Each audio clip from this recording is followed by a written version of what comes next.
Welcome. This is a final video to show you how to exit Android 16 beta on your Pixel 6 without losing any data. Are you stuck in the beta program and worried about wiping your photos, apps, and settings? The reason this happens is that Google usually forces a full factory reset when leaving beta, which makes most people panic. You've probably seen other guides on YouTube or social media that are long, confusing, and full of technical steps that are hard to follow. But today, Rexish will share a secret simple trick that lets you opt out of the beta safely while keeping all your data intact.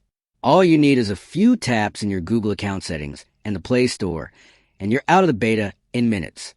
If you want, Rexish should make a step-by-step tutorial showing exactly where to tap, so comment below if you want that detailed guide.